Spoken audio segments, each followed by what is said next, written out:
Aku bersembunyi di lemari pengantin untuk mengerjai suamiku. Namun panggilan telepon calon mertuakulah yang akhirnya mengerjaiku. Merenggut semua kebahagiaan bahkan nyaris merenggut nyawaku. Sebelum kita mulai lebih lanjut, yuk, tekan tombol suka, serta tombol subscribe agar tidak ketinggalan kisah menarik lainnya. Dan jangan lupa absen asal kota Bapak Ibu di kolom komentar. Semoga rezeki kita semua dilancarkan, kesehatan kita diberkahi, dan keluarga kita selalu harmonis dalam lindungannya. Amin. Malam itu terasa seperti mimpi yang baru saja kuklaim. Sebuah penutup sempurna dari sebuah babak hidup yang sangat panjang.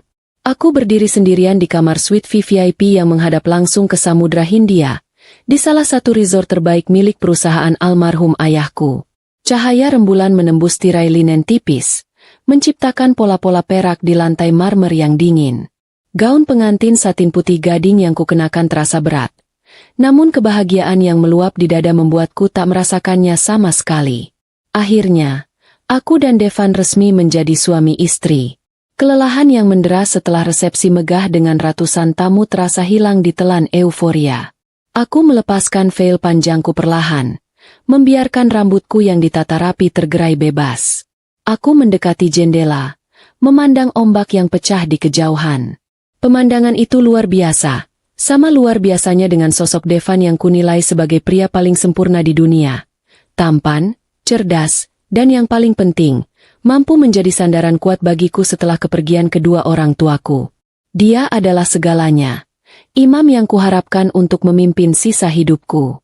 Tiba-tiba, sebuah ide jahil melintas di kepalaku, dan senyum lebar tak bisa kucegah. Devan sedang turun sebentar ke lobi untuk mengurus sisa administrasi dan mengantar ibunya, Nyonya Karina, yang menginap di sayap lain resort. Ini adalah waktu yang pas.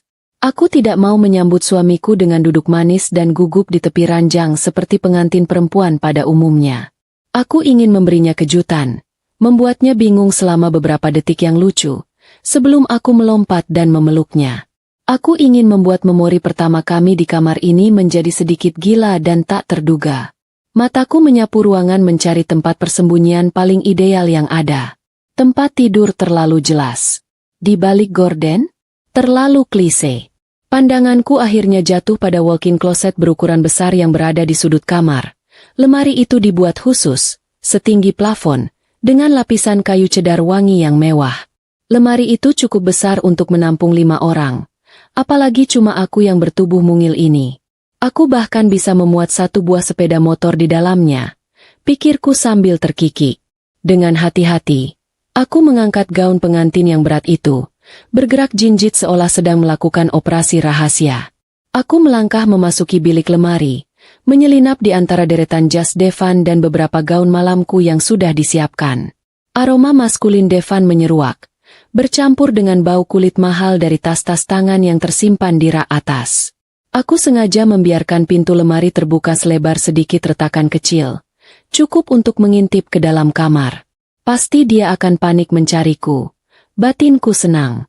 Akan kukatakan nanti bahwa aku sedang mencari suasana yang lebih tenang di dalam sini.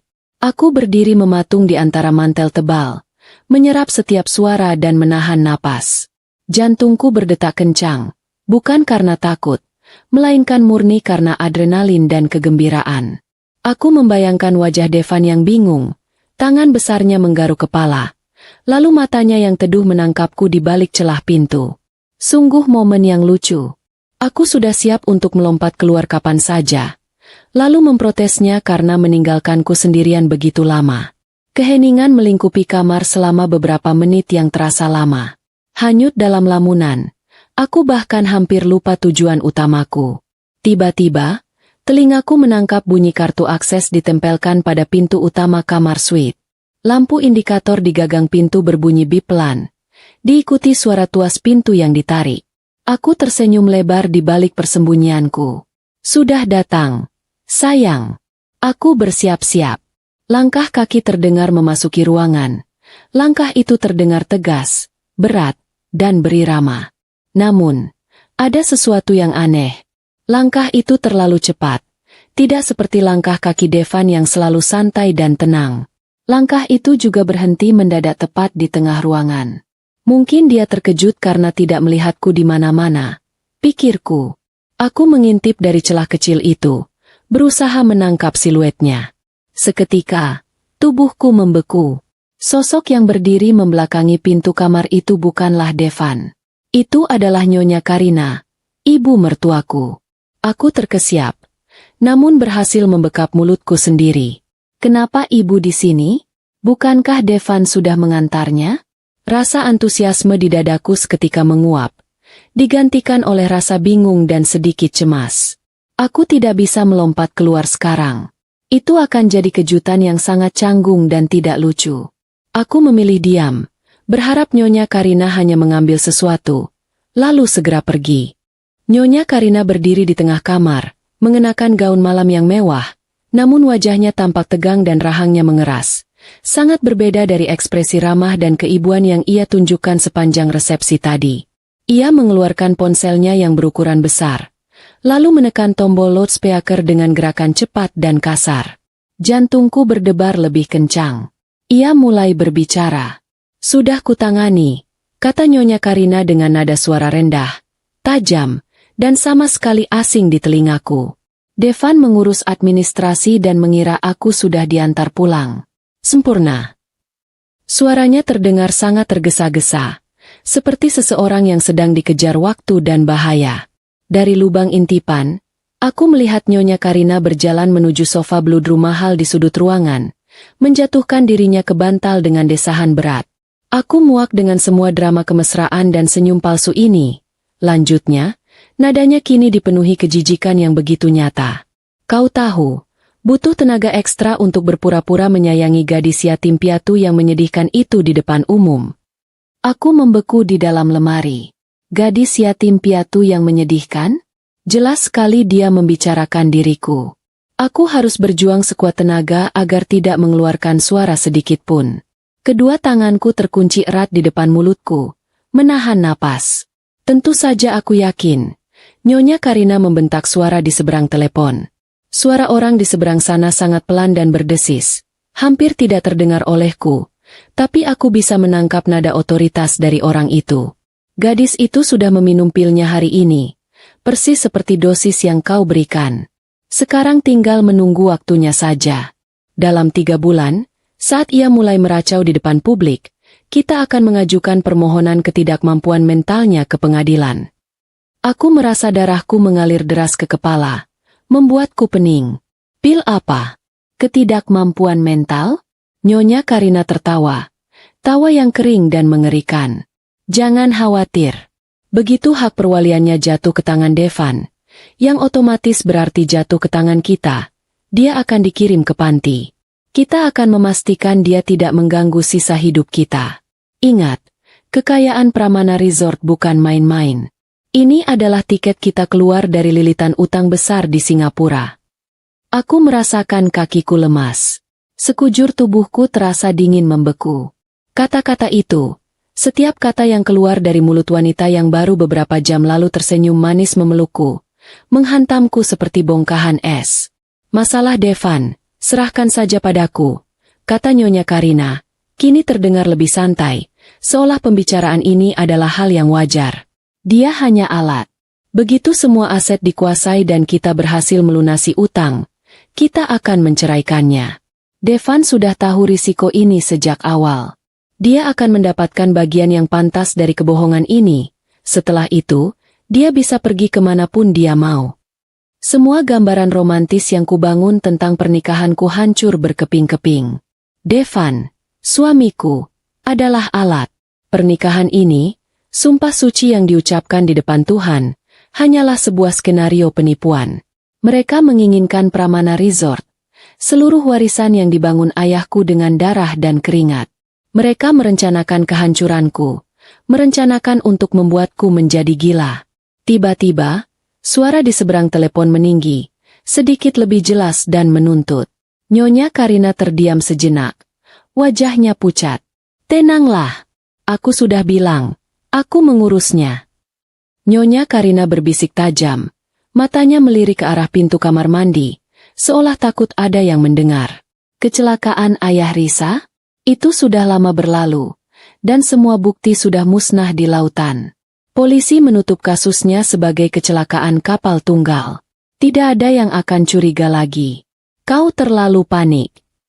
Aku tersentak. Aku merasa seperti paru-paruku berhenti bekerja.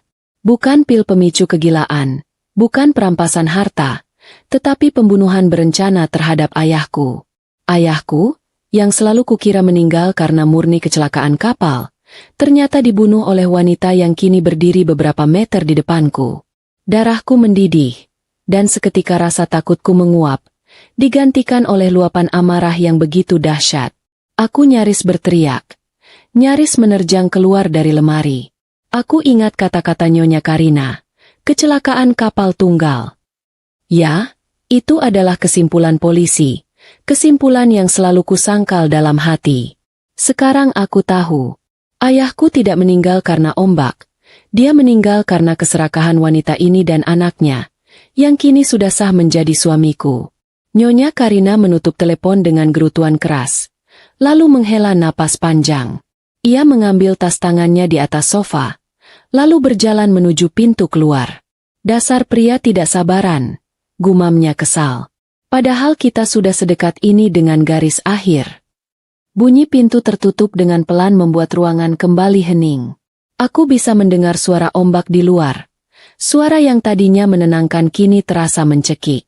Aku tidak bergerak, bahkan setelah yakin Nyonya Karina benar-benar pergi. Aku masih mematung di dalam lemari yang kini terasa seperti peti mati. Tubuhku seakan lumpuh, hanya mataku yang berkedip cepat, memproses semua kengerian yang baru saja kudengar. Aku merasakan asin di bibirku.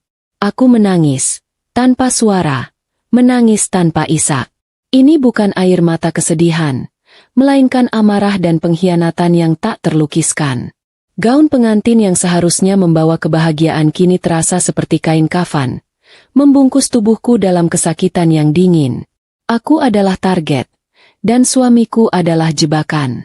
Aku mengepalkan tangan, kuku-kuku jariku menancap di telapak tangan, meninggalkan bekas bulan sabit yang menyakitkan. Perlahan, aku berusaha menenangkan diri. Aku teringat pada kartu nama dan flash drive yang kulihat tadi.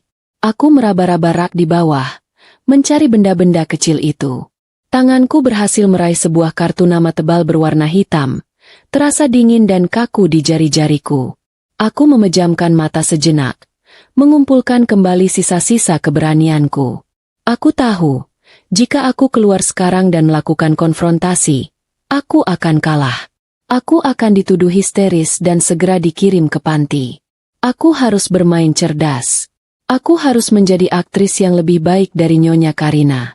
Aku menarik napas panjang, lalu mengusap air mataku dengan punggung tangan, berusaha keras menghapus jejak emosi.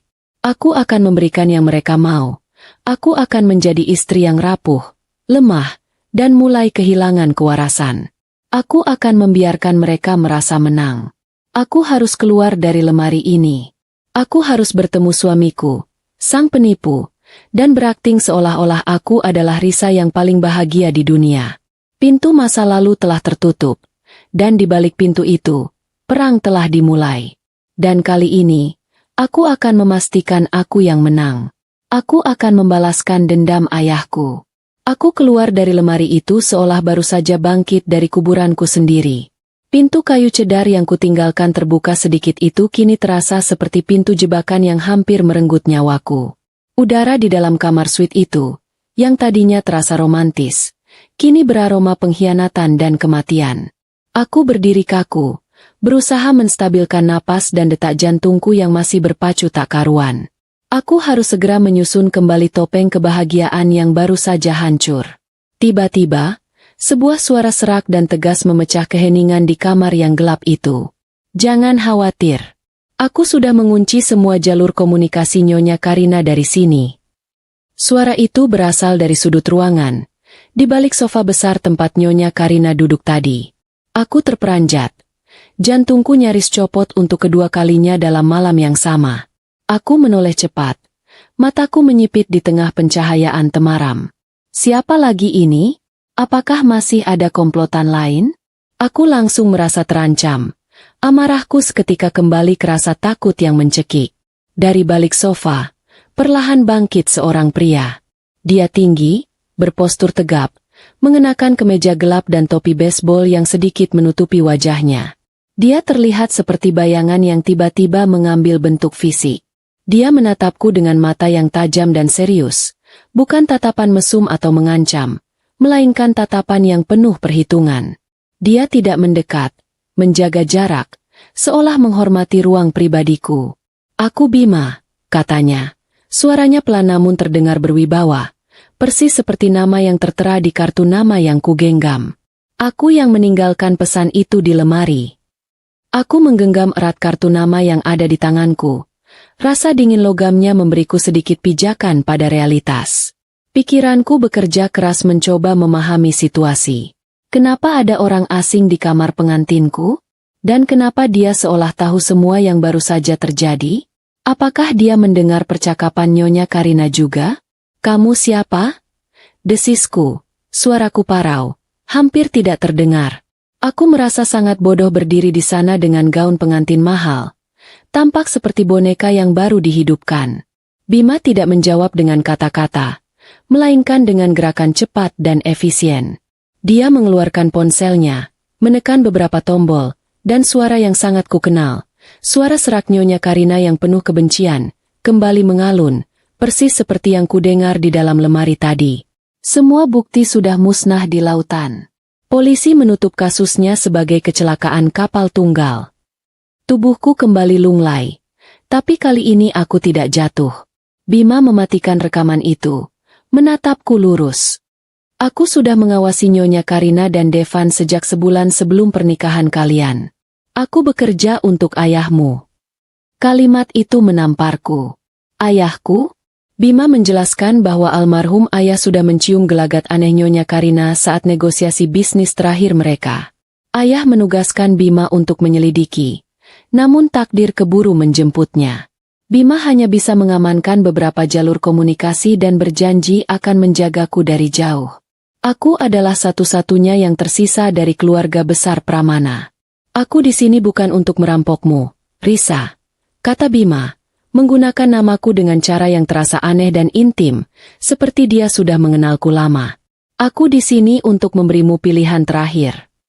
Saat itu, terdengar bunyi kunci pintu diputar dari luar, dan langkah kaki yang sangat kukenal, langkah Devan yang santai dan berat, mulai mendekat.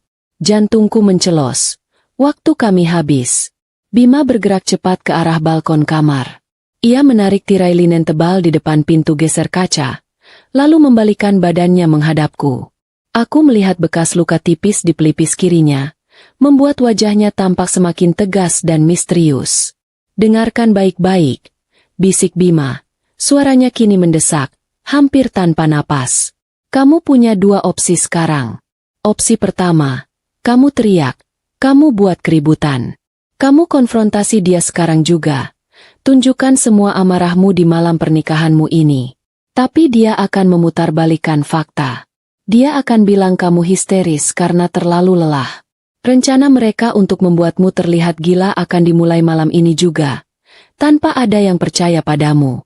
Mereka akan menang. Kamu akan mati perlahan." Aku melihat ke arah pintu yang sebentar lagi akan terbuka. Aku membayangkan wajah Devan, wajah malaikatnya, wajah iblisnya. Rasa mual melanda perutku. Aku tidak bisa membiarkan amarah mengalahkanku. Bima melanjutkan. Nadanya kini melunak namun berisi perintah yang tak terbantahkan. "Opsi kedua. Kamu diam.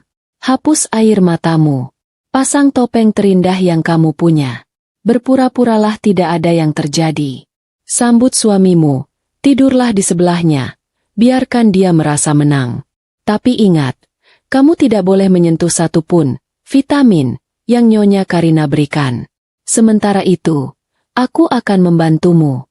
Kita kumpulkan bukti. Kita hancurkan mereka perlahan-lahan. Kita buat mereka kehilangan segalanya. Persis seperti mereka ingin menghancurkanmu dan ayahmu." Wajah Bima begitu dekat. Tatapannya menembus topeng kejutanku, menuntut keputusan. Aku merasa seolah aku berada di ambang jurang, dan Bima adalah satu-satunya tali yang tersisa. Suara gesekan kunci dan gagang pintu yang ditarik terdengar semakin dekat.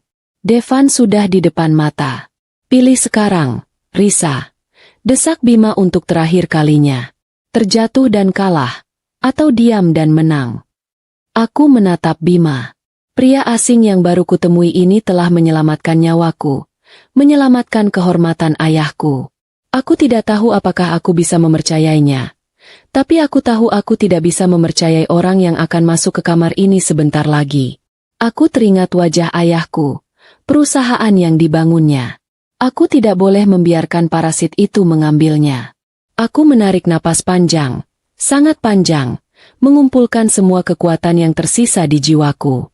Aku mengangguk pelan. Setuju. Aku memilih untuk bertarung. Aku memilih untuk menjadi aktris terbaik malam ini. Bima membalas anggukanku dengan anggukan singkat. Gerakannya kembali berubah menjadi kilat, efisien, dan tanpa suara. Dia meraih gagang pintu kaca balkon, membukanya sedikit, cukup untuk menyelinap keluar. Sebelum bayangannya benar-benar hilang di balik tirai dan kegelapan malam Bali, dia melemparkan pandangan terakhir padaku, sebuah tatapan yang menyiratkan pesan, "Kau harus kuat." Aku bergegas menuju kamar mandi. Aku menyalakan keran wastafel dengan volume penuh agar suara air yang menderu bisa menutupi suara detak jantungku yang berisik. Aku membasuh wajahku berulang kali dengan air dingin, berharap air itu mampu mencuci bersih semua jejak ketakutan dan air mata di mataku. Di cermin, aku melihat pantulan diriku, seorang pengantin rapuh dengan mata merah dan tatapan kosong. Aku tidak boleh terlihat seperti ini. Aku meraih tas kosmetikku, memoleskan sedikit bedak untuk menyembunyikan sembab di mataku. Aku mengatur napas. Aku menegakkan punggungku. Aku melihat pantulan di cermin sekali lagi. Wanita di sana kini terlihat lebih tenang, lebih dingin. Aku bisa melakukan ini. Aku akan menjadi Risa yang sangat bahagia. Aku akan menjadi Risa yang sangat bodoh. Aku mematikan keran air, lalu melangkah keluar dari kamar mandi. Aku melintasi ruangan mewah itu dengan langkah yang kupaksakan agar terlihat santai dan anggun. Saat tanganku menyentuh gagang pintu, ia masih sedikit gemetar, tapi aku berhasil menguasainya. Aku menarik napas terakhir, lalu membuka kuncinya. Pintu terbuka. Devan berdiri di sana, tampan dengan setelan jas mahal yang masih melekat di tubuhnya.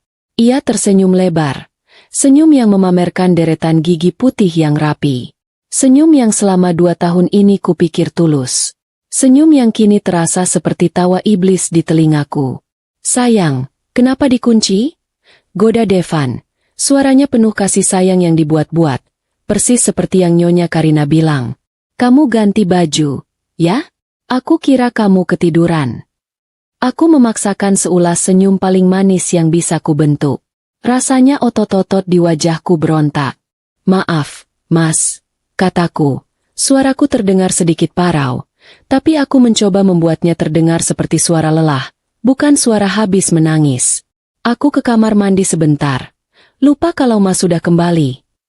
Devan melangkah masuk, menutup pintu di belakangnya. Ia merentangkan tangan, hendak memelukku. Saat tubuhnya bersentuhan dengan tubuhku, aku merasakan dorongan kuat untuk muntah. Aroma parfum mahalnya yang dulu kusukai kini terasa menyengat dan memuakan. Pelukan yang dulu terasa melindungi kini terasa seperti lilitan ular piton. Aku memejamkan mata, menahan napas, membiarkan diriku dipeluk. Tanganku hanya tergantung kaku di sisi tubuhku. Aku tidak sanggup membalas pelukan itu. Devan melepaskan pelukan itu, menatap wajahku dengan tatapan khawatir palsu. "Kamu kenapa gemetaran, sayang? Dingin ya AC-nya? Atau kamu gugup?" Tanyanya sambil mengusap pipiku dengan lembut. Sentuhan itu membuat kulitku merinding jijik. "Sedikit dingin, Mas. Dan aku agak lelah." Jawabku, menciptakan jarak dengan alasan yang logis. "Aku mau minum dulu, ya." Devan tersenyum maklum, mengambil kesempatan itu untuk melepaskan jasnya. "Ya sudah, kamu duduk dulu.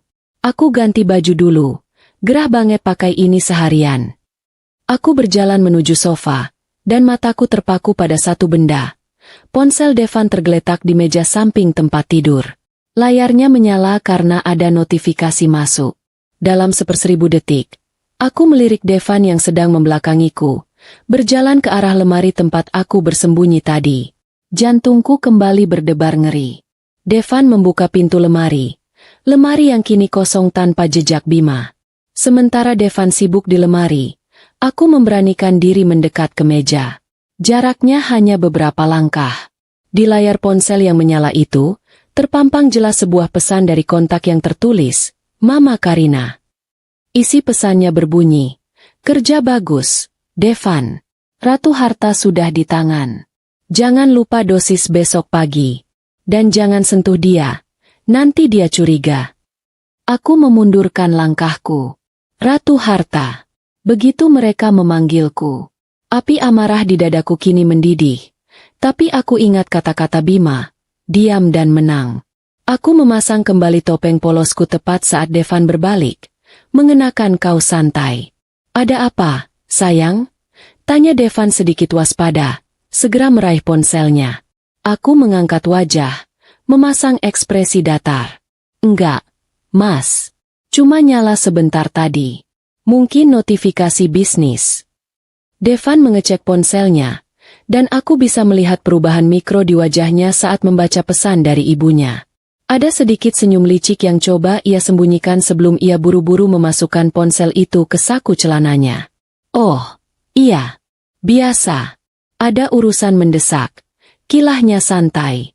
Malam itu, aku harus mendengarkan bualan Devan tentang masa depan kami, tentang rencana bulan madu, tentang betapa ia mencintaiku. Setiap kata cinta yang keluar dari mulutnya terasa seperti sampah beracun di telingaku.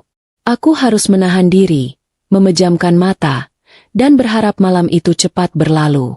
Aku beralasan sedang tidak enak badan dan sangat lelah agar bisa menghindari kontak fisik lebih jauh. Devan tampak sedikit kecewa, namun ia tetap memerankan peran suami pengertian. Aku berbaring di sebelahnya, dengan mata terbuka lebar, menatap langit-langit yang gelap.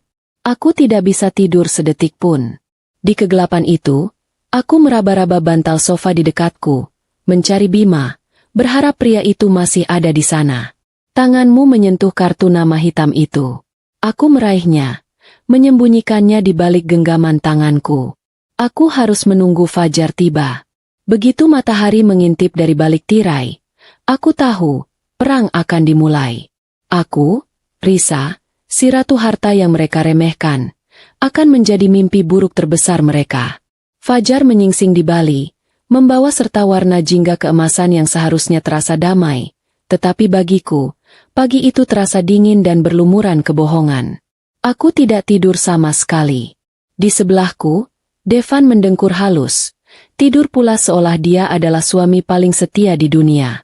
Dengkuran itu, yang dulunya kurasa lucu, kini terdengar seperti lolongan kemenangan seorang penjahat.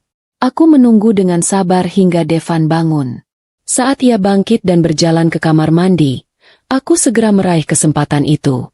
Aku melompat dari ranjang, bergerak cepat, bukan ke kamar mandi untuk bersiap, melainkan menuju ke walk-in closet, tempat di mana semua mimpi burukku bermula. Aku menutup pintu lemari itu, memastikan kunci di bagian dalam terkunci rapat. Aku merogoh saku robe mandiku, menarik keluar kartu nama hitam milik Bima. Di bawah pencahayaan lampu lemari yang redup, aku bisa melihat tulisan perak di kartu itu. Bima, konsultan keamanan pribadi. Tidak ada logo perusahaan, tidak ada alamat, hanya nama, profesi, dan satu nomor telepon. Aku berdiri mematung, menatap kartu itu dengan segala keraguan dan harapan. Seorang pria asing, yang mengaku bekerja untuk ayah, yang menyelinap masuk ke kamar pengantinku. Secara logika, ini adalah ide yang sangat buruk. Aku harus menelepon polisi. Tapi kemudian, aku teringat Nyonya Karina dan Devan. Polisi akan langsung percaya pada ucapan mereka. Seorang pengantin baru yang histeris dan mulai halusinasi. Aku tidak punya bukti fisik. Keputusan harus dibuat. Pilihanku terbatas. Mempercayai Bima, yang entah bagaimana tahu rencana jahat mereka, adalah satu-satunya kesempatan untuk mendapatkan keadilan bagi ayah. Aku menatap kartu itu sekali lagi, lalu menarik napas panjang. Aku mengeluarkan ponsel pribadiku yang biasa kusembunyikan di laci rahasia meja rias. Dengan tangan yang masih sedikit gemetar, aku membuka menu pesan dan mengetikkan serangkaian kalimat yang terasa ganjil, seperti mengirimkan permintaan bantuan ke dimensi lain. Ini Risa. Aku sudah tahu rencana Nyonya Karina. Aku butuh bantuanmu. Temui aku. Aku menekan tombol kirim, dan segera menghapus pesan itu dari riwayat percakapan. Aku tidak mau mengambil risiko Devan melihatnya. Ponsel ini, ponselku yang lama, harus menjadi senjata rahasia. Tepat saat aku memasukkan ponsel itu ke balik tumpukan pakaian, terdengar ketukan pelan dari pintu lemari. Aku terkejut. Panik melanda. Apakah Devan sudah selesai mandi? Bagaimana dia tahu aku di sini? Sayang, kamu di mana? Suara Devan terdengar dari luar. Nada suaranya lembut, penuh perhatian, topeng terbaiknya. Aku sudah selesai mandi. Sarapan sebentar lagi siap. Aku menarik napas dalam-dalam. Sebentar, Mas. Aku sedang memilih baju. Gaunku basah kena embun. Teriakku kembali, memaksakan suaraku agar terdengar normal dan sedikit manja. Jangan lama-lama, ya. Jawab Devan. Suaranya terdengar menjauh. Aku akan tunggu di balkon. Aku menghela napas lega. Nyaris. Aku harus berhati-hati. Kecurigaan sekecil apapun bisa merusak segalanya. Aku segera mengganti gaun pengantinku dengan robe sutra yang elegan, lalu berjalan keluar dari lemari. Devan sudah duduk di balkon, menikmati kopi, memandang laut, persis seperti pria ideal dalam film romantis. Dia menoleh dan tersenyum padaku. Senyum itu, yang kini kumaknai sebagai seringai seorang predator, membuatku bergidik. Duduk sini, sayang, ajak Devan, menepuk kursi di sebelahnya. Kamu kelihatan pucat. Pasti terlalu lelah ya mengurus resepsi. Aku memaksakan seulas senyum sendu. Iya, Mas. Rasanya pusing sekali. Aku benar-benar harus istirahat dari urusan perusahaan selama beberapa hari. Aku sengaja melontarkan kalimat itu. Aku ingin dia merasa rencananya berhasil. Aku ingin dia merasa aku sudah mulai menunjukkan gejala awal dari tekanan mental yang ia harapkan. Devan tersenyum tipis. Senyum yang penuh kemenangan yang hanya berlangsung sepersekian detik, namun tertangkap jelas oleh mataku yang kini sangat waspada. Tentu, sayang, jangan khawatir. Ada aku. Aku akan membantu mengurus berkas-berkas ayah. Kesehatan mentalmu yang utama. Jangan sampai kamu menjadi seperti. Dia menghentikan kalimatnya. Dia tidak jadi menyebutkan nama ibuku, tapi aku tahu kemana arah kalimatnya. Dia selalu menggunakan trauma masa lalu keluargaku sebagai senjata halus untuk mengendalikan emosiku. Aku menahan diri untuk tidak menampar wajah tampannya itu. Aku hanya mengangguk lemah, membiarkan diriku terlihat pasrah. Aku takut, Mas. Jangan takut, sayang, balas Devan, meraih tanganku. Aku selalu di sini. Genggaman tangannya yang dulu kurasa hangat, kini terasa seperti borgol dingin yang membelengguku. Setelah sarapan yang terasa seperti siksaan, dengan senyum palsu Devan dan ocehan manisnya tentang rencana masa depan, aku segera mengirim pesan lagi ke Bima. Aku harus segera bergerak. Aku berdalih ingin pergi ke spa resort untuk menenangkan diri dan melemaskan otot. Devan tentu saja mengizinkan dengan senang hati. Dia pasti berpikir, bagus. Si Risa bodoh ini sudah mulai fokus pada hal-hal sepele, bukan pada bisnis. Tentu saja, tujuanku bukan spa. Aku menyewa mobil resort dengan alasan ingin pergi ke toko souvenir di luar. Begitu aku tiba di jalan raya utama, aku meminta sopir untuk berhenti di sebuah kafe kecil yang tersembunyi di pinggiran kota. Itu adalah kode yang sudah kuketik di pesan untuk Bima. Di sudut kafe yang gelap dan sepi, Bima sudah menungguku. Dia tidak minum kopi, hanya duduk tegap, dengan punggung lurus, mengamati pintu masuk. Aku melepas kacamata hitamku dan berjalan menghampirinya. Dia adalah satu-satunya orang di dunia ini yang tahu seberapa besar bahaya yang mengintai di balik senyum suamiku. Aku punya waktu 30 menit. kataku tanpa basa-basi begitu aku duduk di hadapannya. Bima tidak menyambutku dengan basa-basi. Dia langsung menyodorkan sebuah amplop coklat tebal ke atas meja. Amplop itu terasa berat. Ini adalah hasil penyelidikan terbaruku, yang sempat terpotong setelah kecelakaan ayahmu, kata Bima, suaranya tenang, namun matanya memancarkan urgensi yang sangat nyata. Aku berhasil mengumpulkan kembali datanya. Nyonya Karina. Nama aslinya bukan Karina Kusuma. Dia adalah Karina Hadiwijaya. Dia punya utang miliaran rupiah karena investasi bodong di Hong Kong. Dia dan anaknya, Devan, berada di ambang kebangkrutan total. Aku terkejut. Utang miliaran. Benar. Dan satu-satunya jalan keluar mereka adalah Pramana Resort. Lanjut Bima. Lalu, tentang kecelakaan ayahmu. Aku menelan ludah. Ini adalah bagian yang paling kutakuti. Bima mengambil sebuah foto dari dalam amplop. Itu adalah foto ayah, tertawa, sedang berdiri di dek kapalnya. Semua bukti di kepolisian bilang rem kapal rusak akibat korosi air laut. Tapi aku menemukan ini. Bima menunjukkan sebuah laporan forensik kecil. Aku mencuri ini dari berkas investigasi lokal. Ada residu bahan kimia yang sangat spesifik ditemukan di sistem rem kapal ayah. Bahan ini hanya digunakan dalam pembuatan ranjau laut militer. Bahan ini mempercepat korosi logam dalam hitungan jam. Kepalaku terasa pening. Aku tidak bisa bernapas. Pembunuhan berencana. Sehari sebelum kecelakaan, Bima melanjutkan. Nadanya kini semakin tegas dan tanpa emosi. Devan mentransfer sejumlah besar uang ke rekening yang teridentifikasi milik seorang mantan teknisi kapal yang punya catatan kriminal. Uang itu untuk menutup utang judi Devan yang sudah jatuh tempo, dan yang pasti, untuk menyingkirkan ayahmu. Aku meremas gaun sutra di pangkuanku. Itu lebih dari penipuan. Itu adalah pembunuhan. Lelaki yang tidur di sebelahku, yang kupercayai, telah membunuh ayahku demi melunasi utang judinya. Aku akan membunuhnya. Desisku. Suaraku dipenuhi kebencian yang murni. Aku akan membunuh mereka berdua.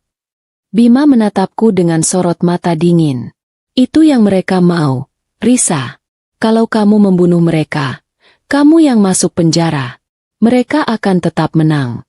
Warisan ayahmu akan disita oleh negara. Dan Nyonya Karina sudah mengatur agar sisa aset yang masih ada akan jatuh ke tangan pengacara mereka. Aku tersentak.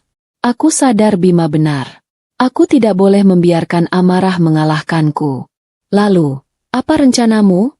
Tanyaku. Nadaku kini berubah menjadi dingin dan penuh perhitungan, meniru nada suara Bima. Rasa sakit itu masih ada, tetapi aku harus menekannya jauh di dalam. Aku harus berpikir. Bukan merasakan. Bima tersenyum tipis, sebuah senyum kemenangan yang tersirat, seolah ia bangga dengan perubahan sikapku. Kita akan bermain sesuai aturan mereka. Mereka ingin kamu terlihat gila? Kita buat akting gila yang paling meyakinkan. Tapi, di balik akting itu, kamu harus mengambil alih kendali perusahaan secara diam-diam. Amankan aset, temukan bukti fisik, dan yang paling penting, kamu tidak boleh minum satupun pil atau cairan yang mereka berikan. Mereka pasti akan mengawasi pergerakanku, kataku, memikirkan setiap sudut villa. Apalagi Nyonya Karina. Dia cerdas. Benar, balas Bima. Itulah kenapa aku punya ini. Bima membuka tas kecilnya, mengeluarkan beberapa alat kecil, kamera pengintai seukuran kancing baju, dan sebuah perangkat perekam suara yang sangat sensitif. Ini adalah mata dan telinga kita di dalam villa itu, jelas Bima. Kamu harus menanamnya. Di ruang kerja Devan, di ruang tamu, dan yang paling penting, di kamar mandi. Mereka akan sering berbicara rahasia di tempat yang mereka anggap aman. Rekam semuanya. Risa. Rekam setiap detail yang bisa mengikat mereka pada kejahatan mereka. Aku memegang kamera kancing itu. Aku, pewaris hotel mewah, kini harus menjadi mata-mata di rumahku sendiri. Situasi ini begitu absurd, begitu konyol, hingga hampir saja aku tertawa kecil. Aku menatap Bima. Ini adalah rencana gila. Terkadang, Rencana gila adalah satu-satunya cara untuk mengalahkan musuh yang gila. Balas Bima, sorot matanya kini mengandung sedikit kehangatan, seolah ia mengerti beban yang kupikul. Aku akan menghubungimu melalui ponsel rahasia itu. Jangan pernah, aku ulangi, jangan pernah kamu menghubungiku melalui ponsel pribadimu. Dan jangan pernah bertemu denganku di tempat yang sama 2 kali berturut-turut. Aku mengangguk, menerima semua alat itu. Amplop tebal itu kini berisi bukti pembunuhan ayahku, dan tas tanganku kini berisi alat mata-mata. Aku berdiri, siap untuk kembali ke kandang singa. Satu hal lagi, Risa, kata Bima, sebelum aku melangkah pergi. Mereka akan mencoba membuatmu putus asa. Mereka akan mengungkit masa lalumu, kelemahanmu. Ingatlah, kamu bukan lagi gadis yang rapuh. Kamu adalah anak ayahmu. Kamu adalah penguasa Pramana Resort. Mereka tidak akan pernah bisa mengambilnya darimu, kecuali kamu mengizinkannya. Aku menatap Bima lurus di matanya. Aku tidak tersenyum, tapi aku merasa ada sesuatu yang berubah di dalam diriku. Rasa sakitku tidak hilang, tapi kini ia bermetamorfosis menjadi kekuatan. Aku akan membuat mereka membayar mahal, Bima. Kataku, suaraku kini mantap dan dingin, tanpa getaran sedikit pun. Lebih mahal daripada utang judi mereka. Aku meninggalkan kafe itu, kembali ke mobil resort yang menungguku. Sopir itu tersenyum padaku. Bagaimana, Nyonya? Sudah lebih rileks? Aku tersenyum balik, senyum yang paling manis dan paling palsu yang pernah ku bentuk. Ya, Pak, jauh lebih baik. Kita pulang sekarang. Aku kembali ke villa pribadi. Kembali ke suami dan ibu mertuaku, musuh-musuh terbesarku. Malam itu, aku akan memulai sandiwara yang akan mengubur mereka hidup-hidup. Babak kedua dari tragedi ini akan segera dimulai. Aku kembali ke villa dengan wajah yang kupaksakan agar terlihat lebih cerah, seolah kunjungan ke spa, atau lebih tepatnya, pertemuan rahasia dengan Bima, telah memberikan efek ajaib. Devan menyambutku di teras, senyumnya menyebar, penuh kepuasan yang tersembunyi. Dia pasti mengira aku sudah mulai fokus pada hal-hal sepele, mengabaikan ketegangan bisnis yang ia ciptakan.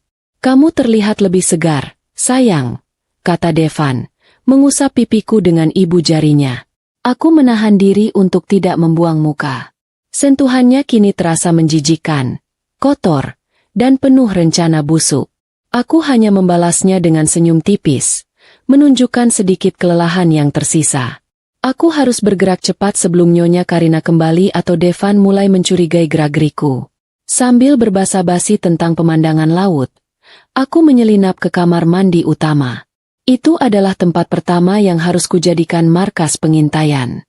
Devan sering menggunakan kamar mandi itu untuk berbicara dengan nada rendah, yakin bahwa gemuruh air dan lapisan marmer tebal akan melindungi rahasianya. Di bawah gemuruh air pancuran yang sengaja kubiarkan mengalir deras, aku mengeluarkan kamera kancing super kecil dari tas kosmetiku. Dengan tangan yang kini bekerja sangat mantap, dilatih oleh adrenalin dan dendam, aku menempelkan kamera itu di celah kecil di antara bingkai cermin dan dinding. Lokasinya strategis, menghadap langsung ke wastafel dan pintu. Dalam hitungan detik, kamera itu sudah terpasang sempurna, hampir tidak terlihat. Sore itu, suasana di villa terasa seperti panggung teater yang sunyi. Aku mulai memainkan peran baruku, Risa yang rapuh. Aku sengaja berjalan mondar-mandir di ruang tamu, memegang kening, menghela napas panjang, dan membuat diriku terlihat mudah terkejut oleh suara-suara kecil. Nyonya Karina tiba di villa tak lama setelah senja, membawakan hadiah. Aku menyambutnya dengan pelukan kaku yang ia balas dengan pelukan hangat palsu. Kamu harus menjaga kesehatanmu, nak, ujar Nyonya Karina. Suaranya dipenuhi nada keibuan yang manipulatif. Mengurus perusahaan besar sendirian itu berat. Jangan sampai kamu sakit.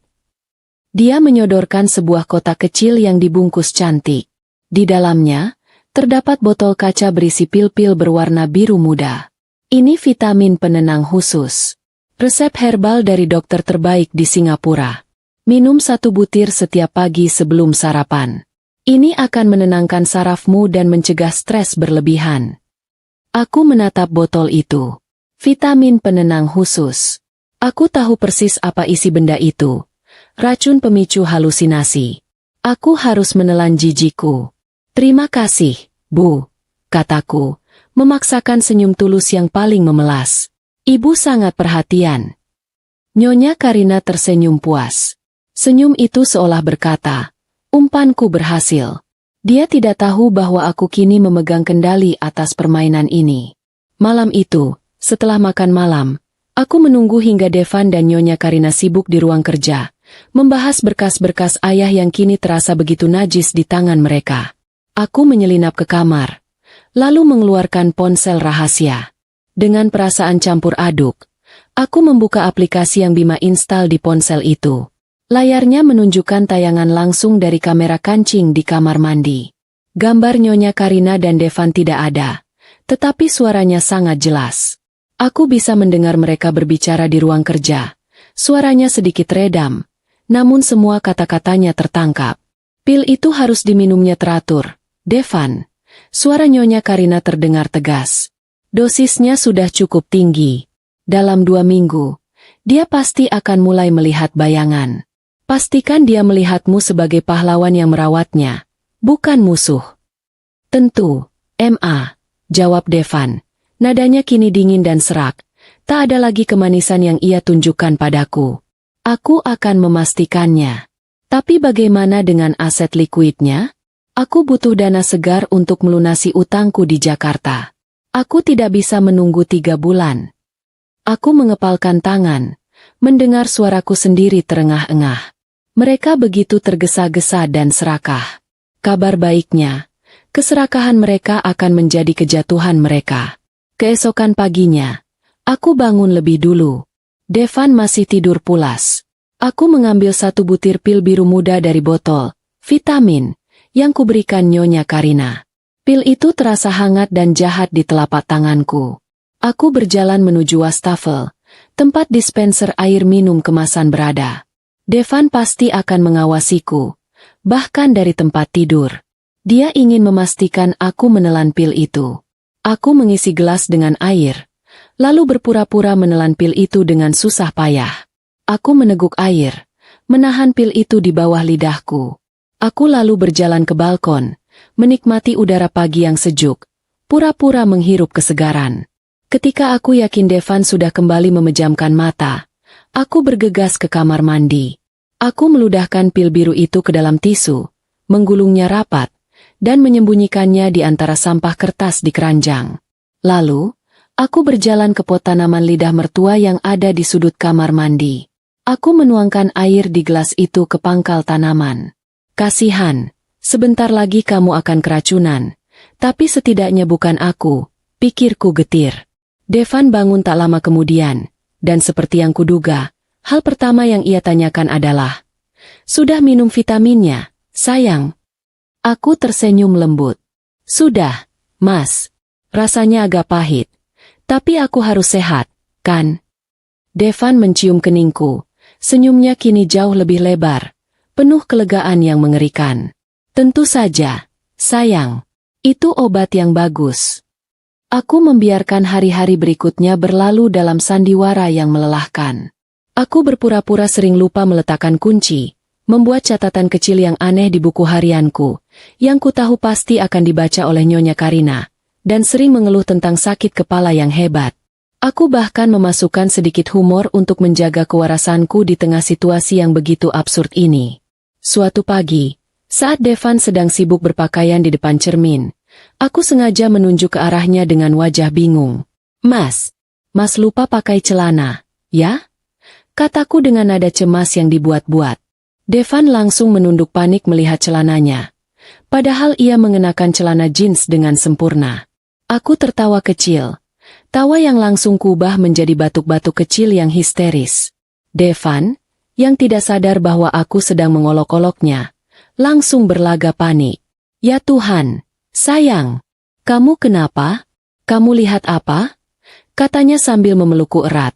Mengira aku sudah mulai berhalusinasi. Aku tadi melihat kamu seperti tidak pakai apa-apa, Mas," kataku, sengaja membuat suaraku terdengar bingung dan polos. Maaf, Mas. Pusingku kambuh. Devan dan Nyonya Karina, yang kebetulan masuk membawa minuman herbal, racun dosis kedua, langsung bertukar pandang penuh makna. Obatnya bekerja, pikir mereka. Aku, di sisi lain, hanya bisa bersyukur karena aktingku berhasil membuahkan hasil. Di tengah semua sandiwara ini, kontakku dengan Bima semakin intens. Aku mengirimkan rekaman suara Nyonya Karina dan Devan setiap malam. Rekaman itu adalah bukti yang tak terbantahkan. Satu malam, aku berhasil merekam percakapan mereka yang paling penting di ruang kerja. Devan mengeluh bahwa perusahaan terlalu likuid. Ayah Risa menyimpan terlalu banyak uang di rekening operasional Pramana, keluh Devan. Uang itu harus kita transfer keluar sebelum status perwalian kita sah. Kalau tidak, hakim bisa membekukannya. Aku tahu, jawab Nyonya Karina tajam. Aku sedang menyiapkan proyek investasi cepat dengan perusahaan fiktif di Jakarta. Begitu Risa menandatangani persetujuan, kita bisa menguras kas perusahaan dalam hitungan hari. Proyek ini harus terlihat sangat meyakinkan. Devan, Risa harus menandatanganinya atas nama komisaris utama. Aku mendengarkan rekaman itu berulang kali. Proyek investasi cepat. Ini adalah celahku. Aku harus mengamankan uang ayah sebelum mereka mengurasnya. Aku segera mengirimkan rekaman ini pada Bima melalui ponsel rahasia. Pesan balasannya datang 5 menit kemudian. Ini saatnya. Pindah semua aset likuid Pramana ke Foundation. Aku tahu ini adalah langkah paling berisiko. Memindahkan aset perusahaan adalah tindakan ilegal tanpa persetujuan dewan. Tapi aku tidak punya pilihan. Jika aku menunggu, uang ayah akan hilang selamanya. Malam itu, dengan Devan dan Nyonya Karina tertidur, aku menyelinap ke ruang kerja. Aku menyalakan komputer dan server utama Pramana Resort. Di bawah cahaya monitor yang remang-remang, dengan rasa takut yang bercampur keharusan, aku mulai memindahkan dana. Aku bekerja hingga subuh. Transfer dana miliaran rupiah itu terasa seperti sedang mencuri di rumahku sendiri. Namun aku tahu, aku sedang menyelamatkan harta ayah dari para perampok berkedok keluarga.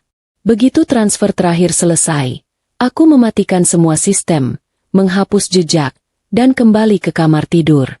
Aku berbaring di sebelah Devan, yang kini tidur nyenyak, tidak tahu bahwa di saat dia tertidur, aku baru saja mengosongkan kas perusahaan. Aku menatap wajahnya yang polos dalam tidur. Rasa iba sudah lama menghilang. Yang ada hanyalah tekad yang membaja. Aku siap untuk babak selanjutnya. Ujian kompetensi mental yang akan Nyonya Karina adakan. Biarkan mereka bermain. Aku sudah siap memberikan penampilan terbaik dalam hidupku. Minggu kedua berlalu, dan sandiwaraku sebagai istri yang cemas dan rapuh semakin sempurna. Aku sering berpura-pura lupa meletakkan kunci mobil, atau bahkan memanggil Devan dengan nama almarhum ayah. Aku bisa melihat kilatan puas di mata Devan dan Nyonya Karina setiap kali aku menunjukkan tanda-tanda kebingungan. Mereka yakin sekali bahwa pil-pil racun itu telah berhasil menggerogoti mentalku. Padahal pil-pil itu kini menjadi pupuk yang menyuburkan tanaman lidah mertua di kamar mandi. Kini, aku harus segera bergerak ke target utama, mendapatkan bukti fisik keterlibatan mereka dalam kematian ayah. Aku tahu Nyonya Karina cerdik. Dia pasti tidak menyimpan bukti pembunuhan di villa ini. Aku harus menemukan waktu yang tepat untuk bertemu Bima lagi. Kesempatan itu datang pada hari Kamis, saat Nyonya Karina pamit pergi ke Jakarta untuk urusan bisnis mendadak. Kemungkinan besar untuk melobi pengacara atau menindaklanjuti rencana investasi fiktif yang ia susun untuk menguras uang Pramana Resort. Devan, sementara itu, sibuk bermain golf dengan rekan-rekan bisnis barunya. Aku beralasan kepada Devan bahwa aku harus mengunjungi villa lama ayah di Ubud untuk mengambil beberapa dokumen pribadi yang tertinggal. Devan dengan senang hati mengizinkan. Dia justru menyarankan agar aku membawa serta Nyonya Sinta, asisten rumah tangga senior, agar aku tidak sendirian, sebuah upaya halus untuk memata-mataiku. Tentu saja, aku tidak pergi ke Ubud. Aku menggunakan mobil pribadiku, dan seperti pertemuan sebelumnya, aku melakukan 2 kali pergantian mobil di jalan. Akhirnya, aku tiba di sebuah bengkel tua di daerah terpencil Denpasar. Di sana, Bima menungguku di dalam sebuah mobil van yang terlihat kusam. Kamu terlambat 3 menit. Sapa Bima, begitu aku masuk ke dalam van. Suaranya datar, tanpa emosi, tetapi aku tahu dia mengkhawatirkanku. Aku menghela napas. Nyonya Sinta tiba-tiba ingin ikut ke Ubud. Aku butuh waktu 10 menit untuk meyakinkannya bahwa aku ingin sendiri. Waktu kita sempit, balas Bima. Langsung ke inti. Aku tahu kamu di sini bukan hanya untuk bertukar flash drive. Aku mengangguk. Aku butuh bukti ayah. Aku sudah mengosongkan aset likuid. Tapi aku perlu bukti fisik pembunuhan itu untuk memastikan mereka dipenjara seumur hidup, bukan hanya penipuan. Bima menatapku lama. Tatapannya penuh evaluasi. Dia menyodorkan sebuah tablet komputer. Aku sudah menganalisis rekaman suara terakhir Nyonya Karina yang kamu kirim. Saat dia panik, dia menyebutkan sebuah lokasi, kotak deposit aman di bank swasta Bali dengan kode nama Hadi Wijaya. Karina Hadi Wijaya, nama aslinya. Dia menyimpan bukti pembunuhan ayah di bank. Aku merasa seperti sedang menonton film mata-mata yang sangat buruk. Bukan bukti pembunuhan langsung, tapi dokumen yang memberatkan. Jelas Bima. Laporan otopsi kapal yang direkayasa, bukti transfer terakhir kepada teknisi kapal, dan yang paling penting, asuransi jiwa ayahmu. Nyonya Karina memalsukan beberapa tanda tangan ayahmu tak lama sebelum kecelakaan itu. Aku mengepalkan tangan. Asuransi jiwa. Kejahatan mereka benar-benar direncanakan dengan sangat matang dan licik. Aku sudah mendapatkan duplikat kunci kotak deposit itu, ujar Bima, menggeser sebuah kunci kecil berwarna perak di atas meja van. Aku punya koneksi di bank, tapi aku tidak bisa masuk. Itu akan terlalu berisiko, dan wajahku sudah dikenal. Bima menatapku.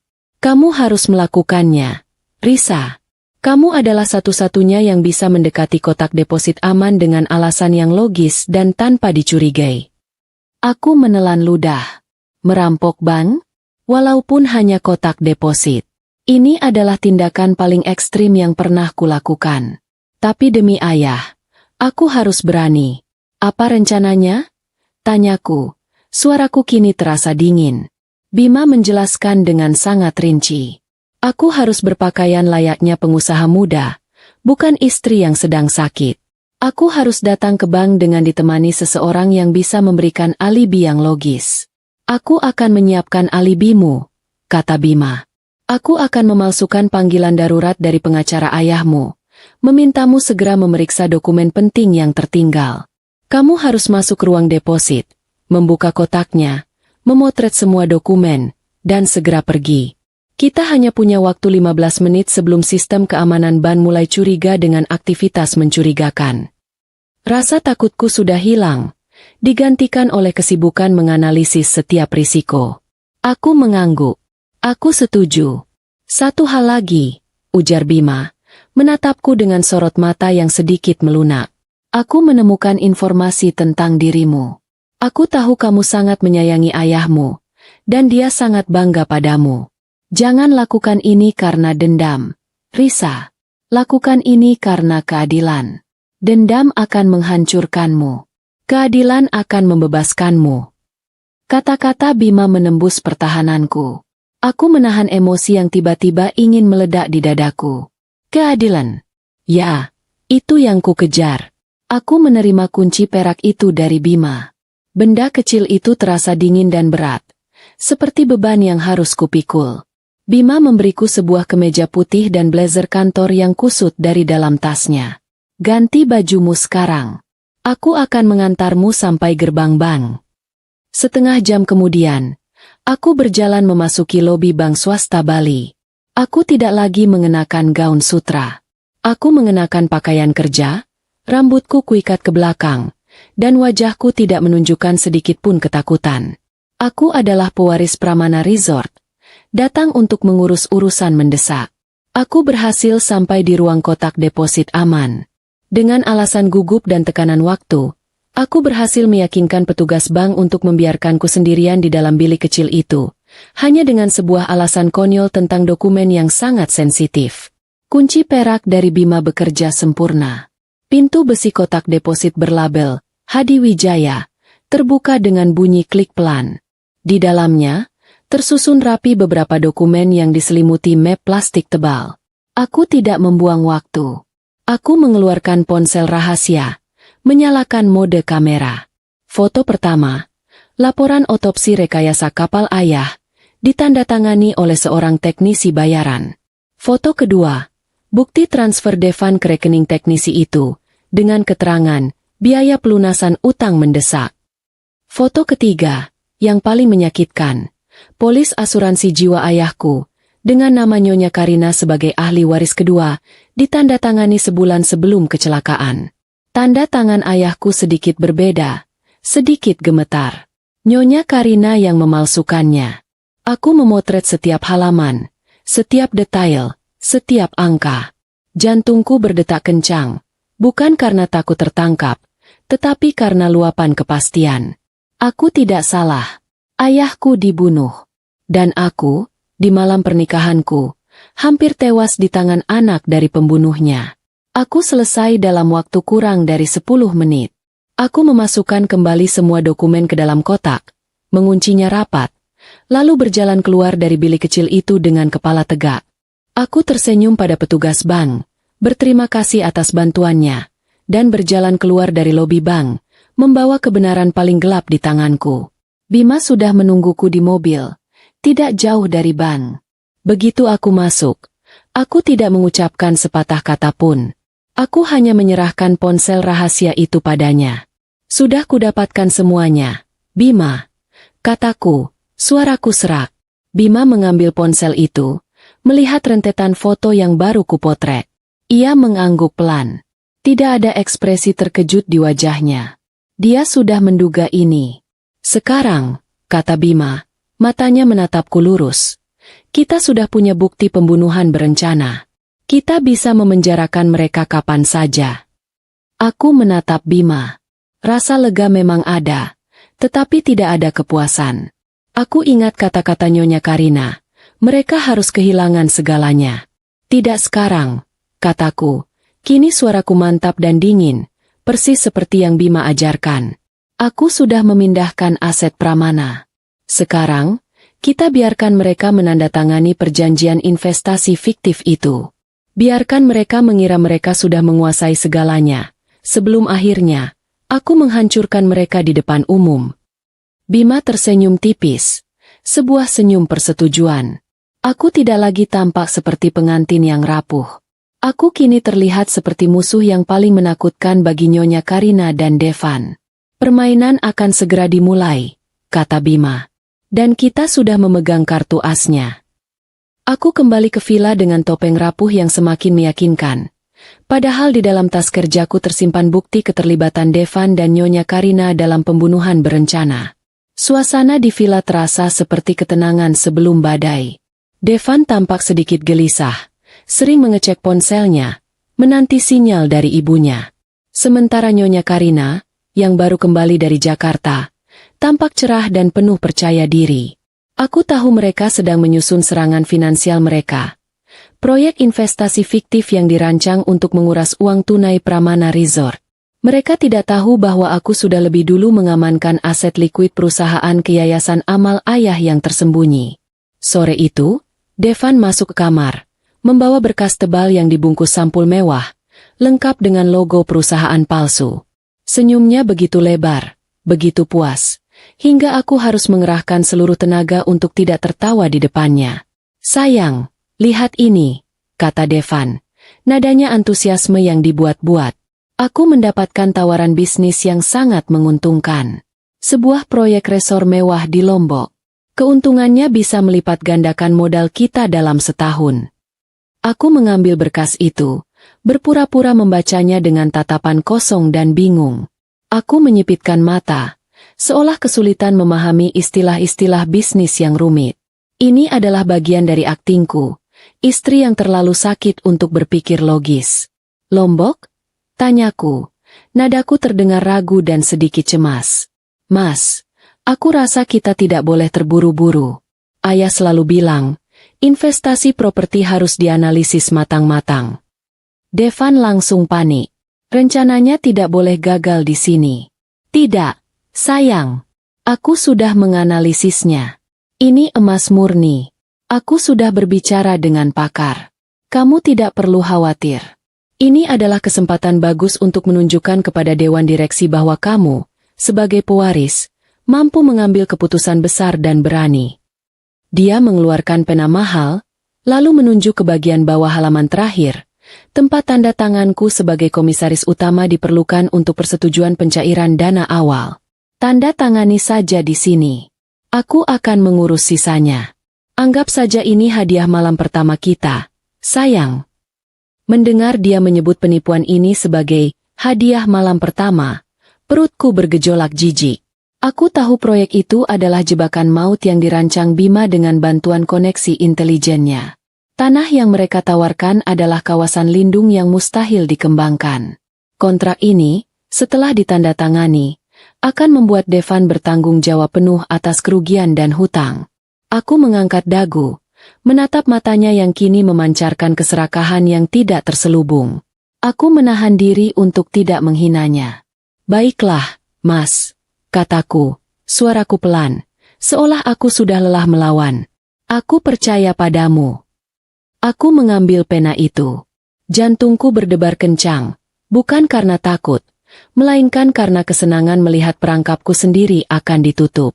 Aku membubuhkan tanda tanganku di tempat yang ia tunjuk. Namun, itu bukan tanda tangan asliku. Berkat pelatihan singkat dari Bima, aku memalsukan tanda tangan yang sedikit berbeda, sedikit gemetar dan tidak sempurna. Tanda tangan yang nantinya bisa kusangkal di pengadilan dengan alasan aku berada di bawah tekanan atau pengaruh obat. Devan tidak menyadarinya. Dia terlalu sibuk merayakan kemenangannya. Dia langsung memelukku erat, mencium keningku dengan rasa terima kasih yang mendalam, seolah aku baru saja memberinya tiket ke surga. Terima kasih, sayang, bisiknya. Aku janji, kita akan hidup bahagia dari hasil ini. Aku hanya tersenyum tipis. Tentu, kita akan hidup bahagia, Mas. Tapi di dimensi yang berbeda.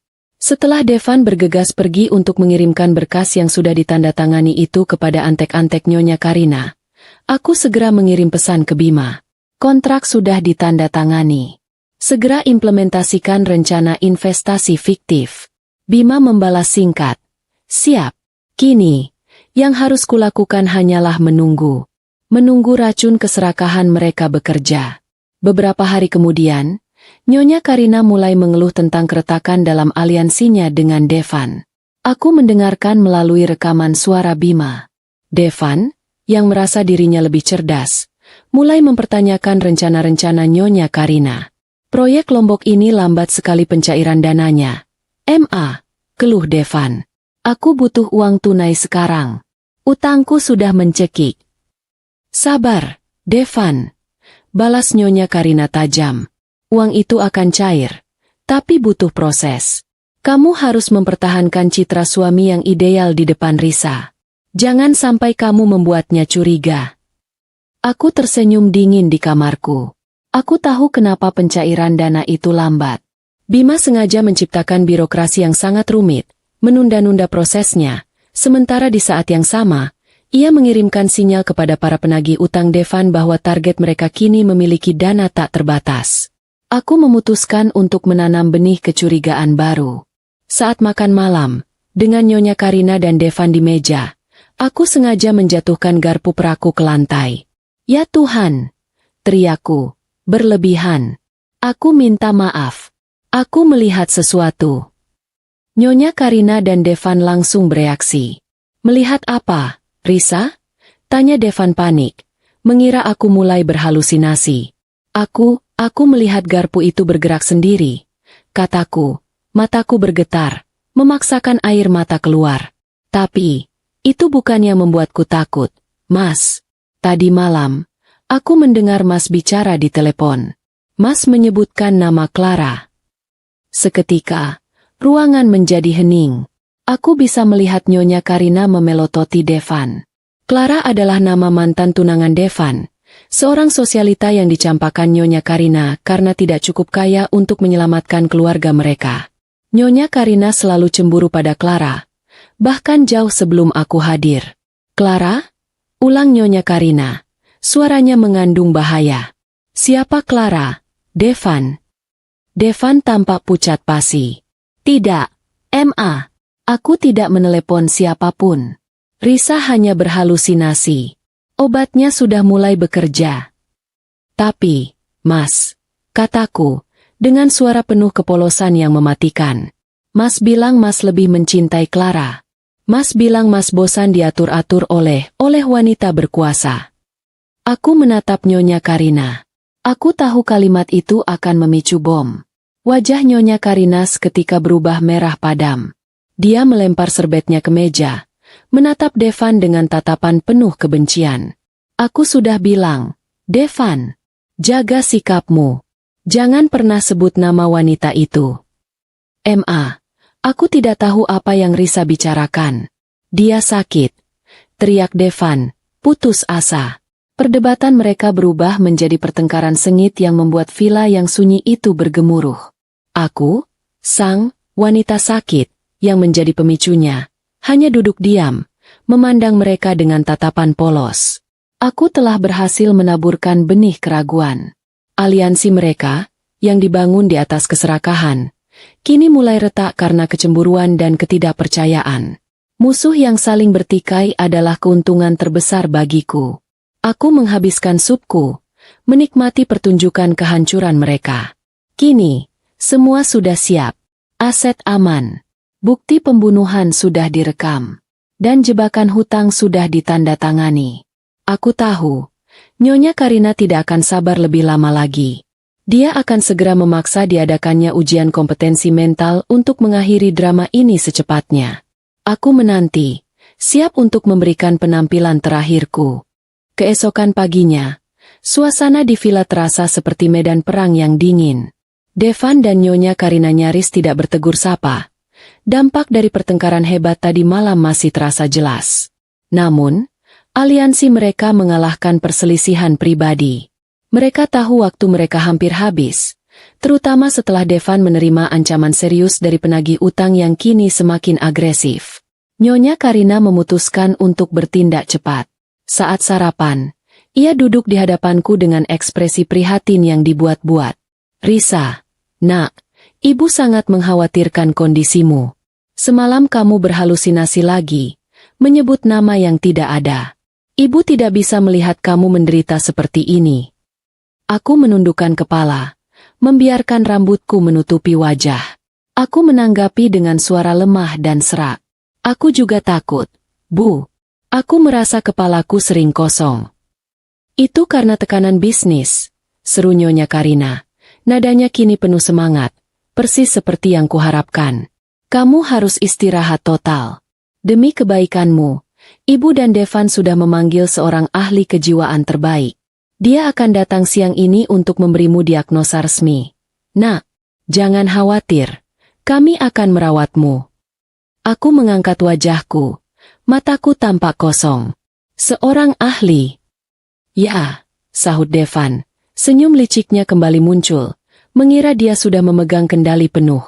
"Dr. Burhan, spesialis kejiwaan. Dia akan memastikan kamu mendapatkan perawatan yang layak. Setelah itu, aku bisa mengurus semua berkas perusahaan agar kamu bisa fokus pada pemulihan. Semuanya akan baik-baik saja." Aku mengangguk lemah, memasang ekspresi pasrah. "Selamat datang, Dr. Burhan." Aku tahu siapa Dr. Burhan, psikiater bayaran yang sudah diatur oleh Nyonya Karina. Aku segera mengirim pesan rahasia ke Bima. "Dr. Burhan, siang ini." Bima membalas cepat. "Siap. Aku akan mengurus Burhan. Tapi kamu harus siap." Aku menatap cermin, merapikan diriku. Aku harus terlihat cukup sakit saat dokter datang, tetapi tidak terlalu gila. Aku tahu inti dari ujian ini adalah membuktikan bahwa pil-pil racun itu tidak memengaruhiku, bahwa aku sepenuhnya waras, stabil, dan kompeten secara hukum. Tepat pukul 1 siang, bel villa berbunyi. Devan bergegas membuka pintu, menyambut dengan senyum lebar. Namun, senyum itu langsung membeku. Di depan pintu berdiri seorang pria parubaya yang berwibawa, mengenakan jas rapi. Di sebelahnya, berdiri dua perawat resmi dari rumah sakit ternama di Bali. Pria itu bukan Dokter Burhan. "Selamat siang, Bapak Devan." Sapa pria itu ramah namun tegas. "Saya Dokter Surya, spesialis kejiwaan." Dokter Burhan mengalami insiden kecil di jalan dan meminta saya menggantikannya untuk kasus darurat ini. Saya sudah membawa semua berkas dan peralatan yang diperlukan untuk tes kompetensi mental. Devan tampak pucat. Ia menoleh ke arah Nyonya Karina yang berdiri di belakangnya. Raut wajah Nyonya Karina menunjukkan kekesalan dan kepanikan yang luar biasa. Rencana mereka berantakan. "Maaf, dokter," ujar Devan, mencoba beralasan. "Bisakah kita tunda? Kami menunggu Dokter Burhan. Dia punya riwayat pasien Risa." "Tidak bisa, Bapak," balas Dokter Surya profesional. "Berdasarkan laporan yang kami terima, kondisi Ibu Risa tergolong darurat. Penundaan bisa membahayakan kesehatannya. Saya harus segera melakukan pemeriksaan." Devan dan Nyonya Karina tidak punya pilihan. Pengacara dan notaris yang mereka sewa sudah menunggu di ruang kerja. Jika mereka menunda, mereka akan kehilangan momentum dan harus mengatur ulang seluruh skenario. Mereka mempertaruhkan segalanya pada keyakinan bahwa pil racun yang kuberikan pasti sudah bekerja. Mereka mempersilakan Dokter Surya masuk. Pemeriksaan dilakukan di ruang tengah villa. Aku duduk di sofa, memasang ekspresi kosong yang sudah kulatih berhari-hari. Dokter Surya duduk di hadapanku, mengeluarkan alat rekam dan berkas tes. Nyonya Karina dan Devan berdiri di sudut ruangan, menonton dengan tatapan penuh harapan yang licik. Dokter Surya memulai tes dengan lembut. "Ibu Risa, bisa dengar saya? Ibu tahu sekarang hari apa dan di mana kita berada?" Aku menarik napas panjang. Aku menghentikan goyangan tubuhku yang kubuat-buat. Aku mengangkat kepalaku perlahan, menatap Dokter Surya. Mataku, yang tadinya kosong, kini berubah tenang dan fokus. "Tentu saja, dokter," jawabku, suaraku jernih, tenang, dan berwibawa. "Sekarang hari Kamis, tanggal 27. Kita berada di villa pribadi milik Pramana Resort, di Bali. Dan saya adalah Risa, komisaris utama perusahaan ini." Devan terkesiap. Nyonya Karina membelalak kaget. Ruangan itu hening seketika. "Dia pura-pura, dokter," seru Devan, maju selangkah. "Dia tadi pagi histeris. Dia tidak stabil. Tanyakan padanya tentang halusinasi yang sering dia lihat." "Tenang, Bapak." Dokter Surya menahan Devan dengan tatapan tajam. "Biarkan saya melakukan tugas saya." Dokter Surya melanjutkan tes dengan pertanyaan-pertanyaan yang semakin rumit, perhitungan matematika, tes logika, dan tes memori jangka pendek. Aku menjawab semua pertanyaan itu dengan sempurna, melahapnya dalam hitungan detik. Logikaku tajam, ingatanku sempurna. Aku bahkan mengoreksi sedikit kesalahan perhitungan yang dibuat Dokter Surya, seolah aku adalah seorang CEO yang sedang menguji bawahan. Wajah Devan semakin pucat, kemarahan dan ketakutan terlihat jelas di matanya. Nyonya Karina meremas tangannya. Tidak percaya. Kenapa pil itu tidak bekerja? Itulah yang pasti ada di pikiran mereka. Setelah 1 jam pemeriksaan intensif, Dokter Surya menutup berkasnya. Ia berdiri, lalu menatap Devan dan Nyonya Karina.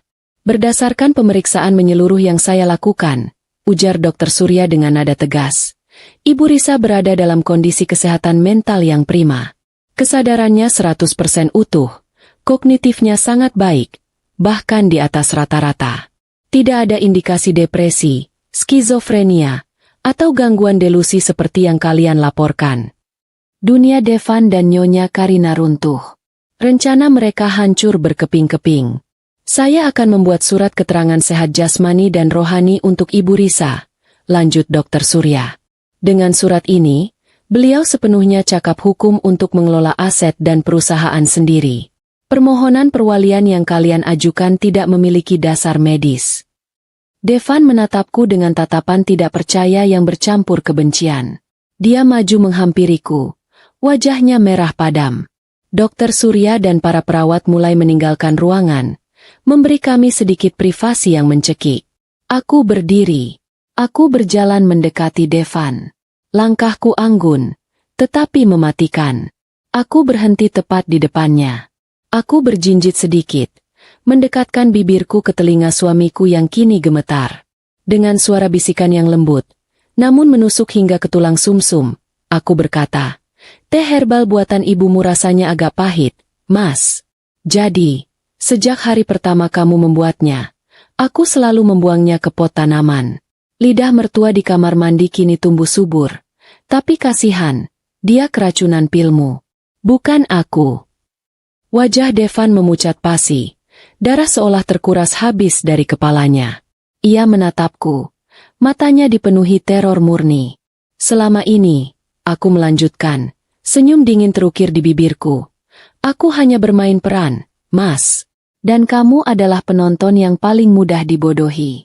Selamat menikmati kehancuranmu. Aku berbalik badan, berjalan ke arah Nyonya Karina yang berdiri kaku. Aku menatapnya. Wanita berkuasa itu kini tampak menyedihkan. Aku juga sudah tahu tentang ayah, Bu. Bisikku pelan. Sebaiknya kalian siapkan pengacara, bukan untuk perwalian, tapi untuk kasus pembunuhan berencana. Aku meninggalkan ruangan, mengabaikan teriakan putus asa Devan dan Nyonya Karina yang kini saling menyalahkan. Di luar gerbang villa, mobil polisi yang dipanggil Bima untuk kasus penipuan dan pemalsuan dokumen sudah mulai mendekat. Sirenenya yang sayup-sayup terdengar menjadi musik pengiring bagi babak akhir kehancuran mereka.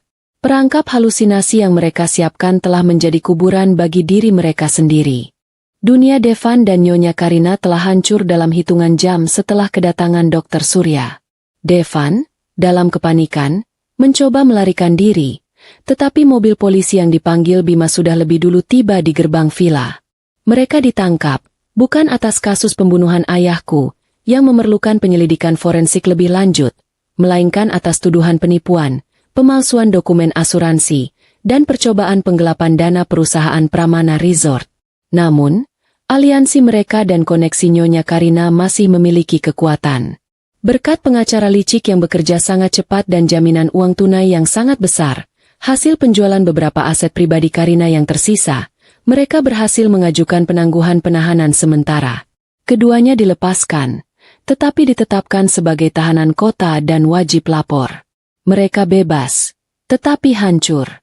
Semua rekening dan aset mereka dibekukan, dan mereka harus tinggal di sebuah apartemen biasa di pinggiran kota, jauh dari kemewahan Bali. Aku tahu ini belum berakhir. Kejatuhan finansial tidaklah cukup. Aku ingin mereka dipermalukan, kehilangan martabat, dan menyaksikan kehancuran mereka di hadapan publik yang sangat mereka hormati. Aku, yang kini dinyatakan sehat mental dan sepenuhnya cakap hukum, segera mengumumkan acara besar, gala dinner penggalangan dana amal untuk Yayasan Ayah, yang juga berfungsi sebagai rapat umum pemegang saham, RUPS, non-formal. Tempatnya, Grand Ballroom di Pramana Resort, tempat yang sama di mana resepsi pernikahanku yang penuh kebohongan diadakan. Aku mengundang seluruh dewan direksi, kolega bisnis ayah, pejabat kepolisian, dan yang paling penting, semua media nasional. Malam itu, Grand Ballroom tampak berkilauan, dihiasi ribuan bunga anggrek putih dan lampu kristal yang memantulkan cahaya keemasan. Aku berdiri di dekat pintu masuk, menyambut para tamu. Aku mengenakan gaun malam berwarna biru tua yang elegan, diapit oleh Bima yang kini resmi kujadikan kepala keamanan pribadi Pramana Resort. Bima berdiri tegak di sampingku, matanya yang tajam menyapu setiap sudut ruangan, memastikan keamanan. Aku melihat sosok yang paling kunanti. Devan dan Nyonya Karina datang. Wajah mereka tampak kuyu. Devan mengenakan jas yang sama saat ia ditangkap, tampak kusut. Nyonya Karina berusaha keras menyembunyikan rasa malunya di balik senyum kaku. Mereka pasti datang karena diwajibkan oleh pengacara mereka untuk menjaga citra di depan publik. Atau mungkin, mereka terlalu serakah untuk melewatkan acara sosial besar. Aku menyambut mereka dengan senyum anggun. Selamat datang, Ibu Karina. Selamat datang, Mas Devan. Senang melihat kalian berdua sehat, Nyonya Karina hanya bisa membalas dengan senyum palsu yang menegang. Devan menatapku dengan tatapan campur aduk antara kebencian dan kebingungan. Mereka tidak tahu apa yang kurencanakan. Acara utama dimulai. Aku naik ke atas panggung dengan langkah tenang. Aku mengambil mikrofon. Ribuan pasang mata menatapku, menanti pidato dari pewaris yang baru saja melewati drama mengerikan. Selamat malam, Bapak dan Ibu sekalian. Sapaku, suaraku jernih dan berwibawa, jauh dari kesan istri yang rapuh. Malam ini, kita tidak hanya merayakan amal, kita merayakan kebenaran. Aku memberikan senyum kecil, dan suasana hening seketika. Perusahaan ini dibangun oleh ayah saya di atas fondasi kejujuran dan kepercayaan, lanjutku. Dan belakangan ini, fondasi itu coba dihancurkan dari dalam oleh parasit yang menyamar sebagai keluarga. Aku memberi isyarat kepada teknisi di belakang panggung, yang tentu saja sudah diatur oleh Bima. Lampu utama ballroom mendadak padam total. Ruangan menjadi gelap gulita, hanya disinari oleh cahaya proyektor raksasa di belakangku yang menyala terang. Di layar raksasa itu, terpampanglah wajah Devan dan Nyonya Karina. Itu adalah rekaman CCTV resolusi tinggi dari kamar mandi vilaku, tempat pertama yang kupasangi kamera kancing. Suara mereka menggelegar melalui sound system canggih. Gadis bodoh itu sudah meminum pilnya. Dia pasti akan gila. Suara Devan terdengar jelas. Di layar, Devan tertawa jahat. Lalu Nyonya Karina menimpali. Kita harus memastikan dia tidak mengganggu sisa hidup kita. Ingat, kekayaan Pramana Resort bukan main-main. Ini adalah tiket kita keluar dari lilitan utang besar di Singapura. Ribuan tamu terperanjat. Bisikan panik terdengar di seluruh ruangan. Kilatan lampu flash kamera wartawan menyambar-nyambar. Aku tidak berhenti di situ. Video berganti. Kali ini, layar menampilkan screenshot dari dokumen-dokumen yang kucuri dari bank, bukti transfer dana ke teknisi kapal, dan laporan otopsi rekayasa yang menguatkan dugaan pembunuhan berencana terhadap ayahku. Devan yang berdiri di meja bundar VVIP di depan panggung, terhuyung mundur. Wajahnya berubah pucat pasi, menatap layar dengan mata melotot, tidak percaya bahwa semua kejahatannya telah terekam dan disaksikan oleh seluruh publik bisnis nasional. Bohong! Itu editan. Itu deepfake, teriak Devan histeris. Suaranya cempreng dan putus asa. Ia mencoba melarikan diri, mendorong meja dan kursi, namun para wartawan segera menyerbunya, memberondongnya dengan pertanyaan tajam dan cahaya yang menyilaukan. Nyonya Karina, yang melihat anaknya hancur, mengambil langkah putus asa. Ia melihatku di atas panggung, lalu melihat ke arah Bima yang berdiri tegap. Ia tahu kapal ini sudah karam.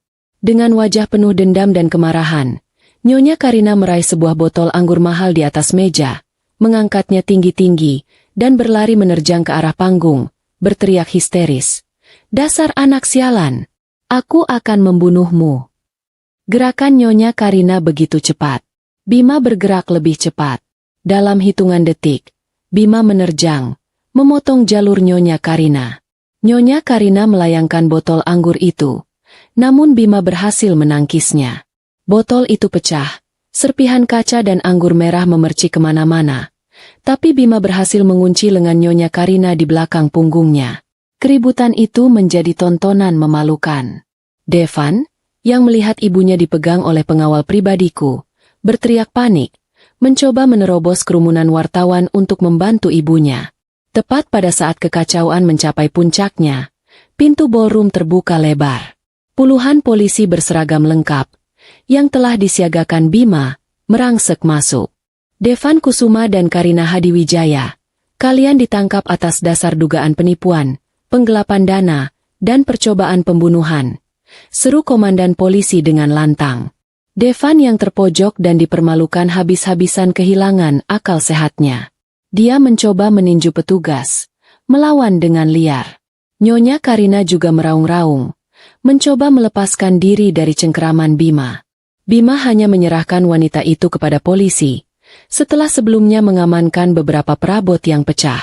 Aku berdiri diam di atas panggung, menatap kedua orang yang pernah kunilai sebagai keluarga itu diseret keluar seperti kriminal hina. Aku tidak merasa bahagia. Aku hanya merasa lega. Beban berat di pundakku perlahan terangkat. Aku telah menyelesaikan babak eksekusi publik. Mereka tidak hanya kehilangan harta, tetapi juga nama baik, martabat, dan semua yang mereka anggap berharga. Malam itu, gala dinner Pramana Resort berubah menjadi drama penangkapan paling sensasional di Bali. Aku turun dari panggung, melewati tumpukan kamera dan wartawan yang berteriak-teriak meminta pernyataan. Aku tidak menjawab. Aku hanya berjalan lurus ke arah Bima. "Terima kasih, Bima," bisikku pelan. Bima mengangguk. Wajahnya tenang. "Masih ada satu babak lagi, Risa," katanya. Tatapannya serius. Ular yang terluka biasanya akan mematuk sekali lagi sebelum mati. 2 hari setelah insiden memalukan di Grand Ballroom, berita tentang skandal Devan dan Nyonya Karina masih menjadi tajuk utama di semua media. Meskipun mereka dibebaskan sebagai tahanan kota, hidup mereka hancur lebur. Semua aset dibekukan. Nyonya Karina, yang dikenal sebagai sosialita berkuasa, kini dikarantina di apartemen sempit, menghadapi tuntutan hukum yang tak terhitung jumlahnya. Devan, di sisi lain, tidak bisa menerima kehancuran ini. Ia kehilangan segalanya: uang, citra, dan kekuasaan. Rasa malu, marah, dan dendam bercampur menjadi racun yang menggerogoti kewarasannya. Dia menyalahkanku atas semua ini.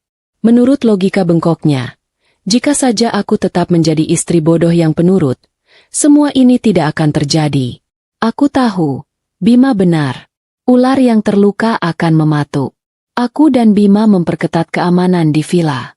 Kami tahu mereka akan mencoba cara terakhir yang paling primitif, kekerasan. Bima bahkan memintaku untuk tidur di kamar yang berbeda, yang lebih aman, dan memberiku pelatihan pertahanan diri dasar. Malam itu, hujan turun dengan sangat deras, diiringi kilatan petir yang menyambar-nyambar, seolah alam sedang menyiapkan panggung untuk babak terakhir yang tragis. Aku sedang berada di kamar tidur utama, membaca berkas perusahaan, ketika Bima masuk, mengenakan pakaian lengkap dan membawa pistol kecil yang disembunyikan di pinggangnya. "Aku punya firasat buruk, Risa," kata Bima, nadanya serius. "Aku sudah memeriksa semua feed CCTV. Ada jalur yang terpotong di belakang villa. Hanya Devan yang tahu titik buta kamera itu." Jantungku mencelos. Rasa dingin merayap di punggungku. Aku tahu ini adalah akhir. Devan datang untuk membunuhku. Tepat saat Bima menyelesaikan kalimatnya, sebuah bunyi retakan keras terdengar dari arah dapur. Itu bukan suara guntur. Itu suara kaca yang pecah, disusul bunyi langkah kaki yang basah dan berat. Bima segera menyalakan mode darurat di ponselnya, memanggil bala bantuan dan polisi. "Risa, kamu lari ke balkon lantai 2. Jangan kunci diri di kamar. Itu hanya akan jadi perangkap. Kami tidak punya waktu lagi." Devan sudah berhasil masuk. Aku berlari kencang menuju balkon kamar tidur utama di lantai atas. Aku membuka pintu kaca balkon. Angin kencang dan air hujan langsung menerpa wajahku, menyegarkan sekaligus menakutkan. Aku mundur, punggungku menabrak pagar pembatas balkon yang rendah. Pagar yang dulu sengaja didesain ayah untuk pemandangan yang tak terhalang.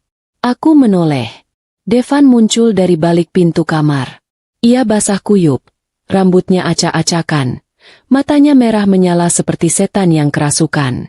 Di tangannya, ia memegang pistol kecil, yang pasti ia beli di pasar gelap dengan sisa uang terakhirnya.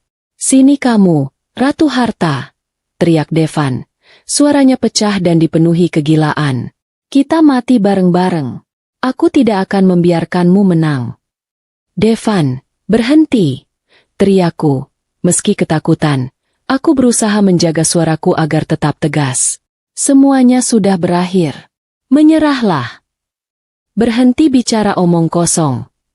Devan melangkah maju perlahan, menikmati ketakutan yang ia ciptakan. Pistolnya terarah lurus ke dadaku. "Kamu pikir kamu pintar? Hah? Kamu cuma wanita lemah yang bersembunyi di balik ayahmu dan pengawal sialan itu." Tepat saat Devan mengokang pistol, Bima menerjangnya dari belakang. Bima sudah mengikuti kami dari tangga. Keduanya jatuh berguling di lantai balkon yang licin karena hujan. Pistol Devan terlepas, terlempar ke sudut balkon di dekat pot bunga. Terjadilah pergulatan sengit antara Bima dan Devan.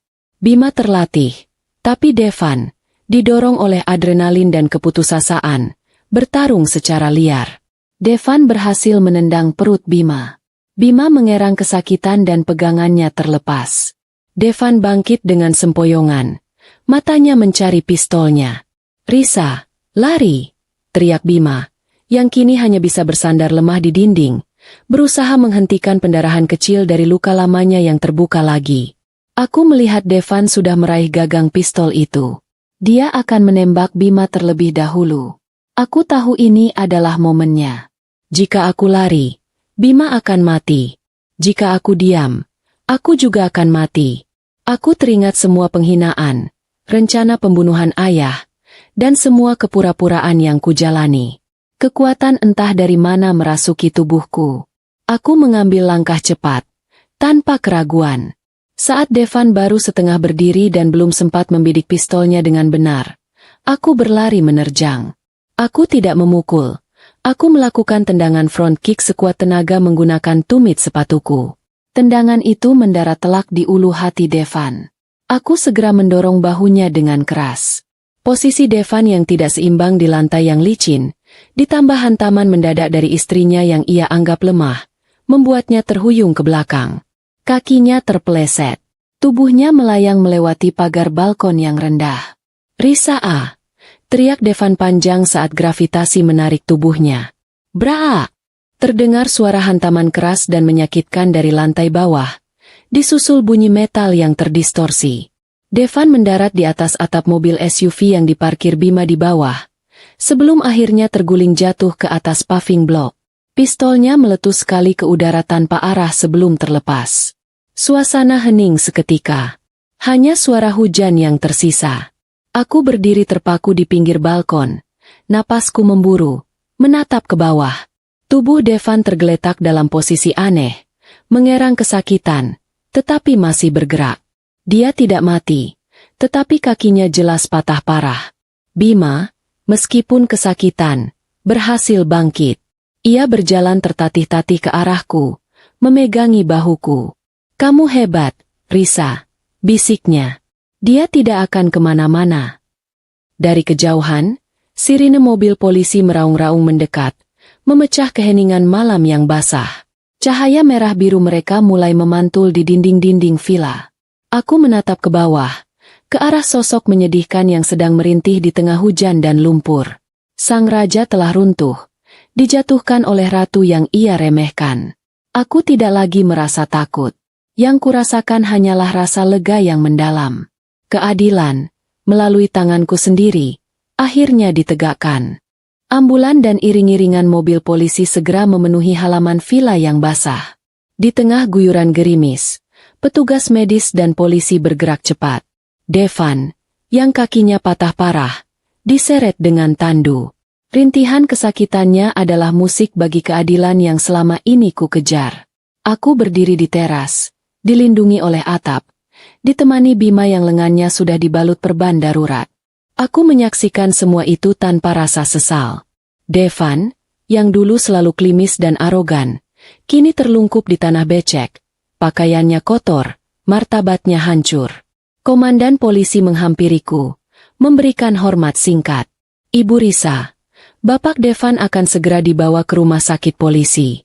Percobaan pembunuhan terhadap Anda dan penembakan terhadap Bapak Bima adalah tiket satu arah menuju penjara seumur hidup. Tidak akan ada lagi penangguhan penahanan." Aku hanya mengangguk, menerima kabar itu dengan ketenangan yang dingin. Aku melangkah maju, menembus gerimis halus, mendekati tandu tempat Devan dibaringkan. Aku berdiri tepat di samping kepalanya, menatap wajahnya yang kini hanya berisi ketakutan murni.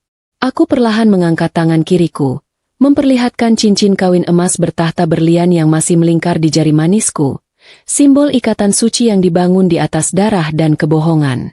Dengan gerakan yang tenang dan disengaja, aku melepaskan cincin itu. Aku menjatuhkannya tepat di atas dada Devan. Cincin itu berdenting pelan, Suara yang nyaring di telinga kami berdua. Bawalah, ucapku dingin. Suaraku tidak bergetar. Anggap itu sedekah terakhirku. Kamu bisa menjualnya untuk membeli rokok di kantin penjara nanti. Karena mulai detik ini, tidak ada 1 rupiah pun dari harta ayahku yang bisa kamu nikmati. Namamu sudah dihapus dari sejarah keluarga ini. Devan hanya bisa menatap nanar cincin di dadanya, lalu menatap wajahku. Aku bukan lagi gadis rapuh yang ia nikahi. Aku adalah seorang ratu yang baru saja memenangkan perang dan mengubur musuhnya. Ia ingin membalas, tetapi mulutnya terkunci oleh keputusasaan. Ambulan yang membawa Devan pergi, sirinenya perlahan menjauh, membawa serta suara tragedi dari malam itu. Beberapa hari kemudian, Nyonya Karina juga dijemput oleh petugas. Bukti yang kuserahkan, rekaman suara, foto-foto transfer dana, dan kesaksian Bima, sudah lebih dari cukup untuk menuntutnya atas pemalsuan, penipuan besar-besaran, dan keterlibatan dalam kasus pembunuhan berencana terhadap ayahku. Aliansi kejahatan itu akhirnya runtuh dan jatuh ke lubang yang sama.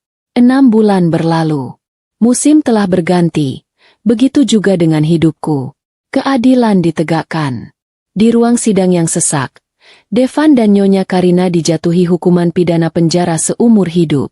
Nyonya Karina histeris, sementara Devan hanya tertunduk lesu di kursi rodanya. Momen itu adalah penutup yang sempurna. Mereka tidak hanya kehilangan kebebasan, tetapi juga martabat. Aku berdiri keluar dari gedung pengadilan. Aku disambut kilatan kamera wartawan. Aku mengenakan blazer kerja yang rapi dan hijab modern.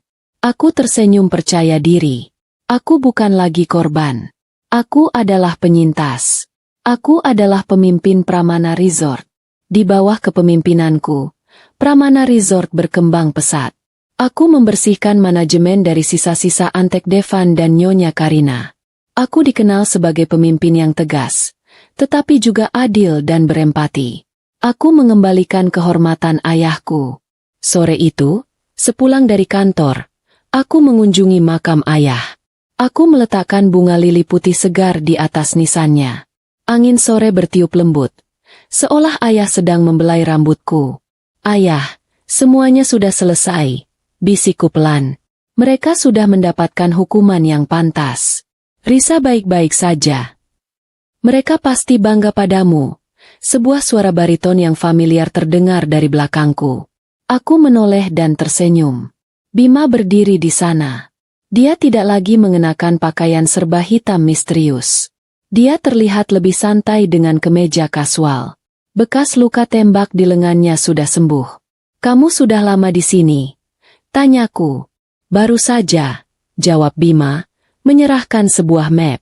Laporan penutupan kasus. Kamu tidak perlu lagi jasa detektif swasta. Aku menerima map itu, tapi mataku menatap Bima. Jadi, ini perpisahan? Kontrak kerja kita sudah selesai. Bima menggaruk tengkuknya yang tidak gatal, tingkah laku yang jarang kulihat dari pria sedingin dia. Secara teknis, kontrak profesional memang selesai, katanya pelan. Tapi aku dengar Pramana Resort sedang mencari kepala keamanan yang bisa dipercaya, dan kebetulan aku sedang mencari pekerjaan yang lebih menetap. Aku bosan sembunyi-sembunyi terus. Aku tertawa, tawa yang lepas dan bahagia, tawa yang sudah lama hilang. Oh, ya? Syaratnya berat. Bima, kepala keamananku harus siap siaga 24 jam. Dan mungkin harus siap menemaniku makan malam sesekali di akhir pekan. Bima tersenyum lebar, senyuman yang membuat wajah kerasnya terlihat jauh lebih hangat. Aku rasa, aku memenuhi kualifikasi itu, terutama bagian makan malamnya. Kami berdiri bersisian, menatap matahari terbenam. Tidak ada pernyataan cinta yang terburu-buru. Aku tidak ingin mengulangi kesalahanku dengan tergesa-gesa memberikan hati. Kami sepakat untuk menjalaninya perlahan, membangun kepercayaan langkah demi langkah. Malam harinya, aku kembali ke villa yang kini terasa damai. Aku masuk ke kamar tidur utama, kamar yang menjadi saksi bisu awal mula mimpi burukku. Kamar itu sudah kurencanakan untuk direnovasi total, membersihkan semua jejak Devan dan Nyonya Karina. Aku berjalan menuju walk-in closet. Aku membuka pintunya. Aku teringat saat aku meringkuk di lantai lemari itu, gemetar ketakutan, lalu membuat keputusan terbesar dalam hidupku. Aku menutup pintu lemari itu dengan bunyi klik yang mantap. Aku mematikan lampu kamar, menyisakan lampu tidur yang hangat. Aku naik ke tempat tidur dan memejamkan mata. Untuk pertama kalinya dalam waktu yang sangat lama, aku tidur nyenyak, tanpa takut diracun atau dibunuh. Pintu masa lalu telah kututup rapat, dan di balik pintu yang baru, kehidupan yang sesungguhnya baru saja dimulai.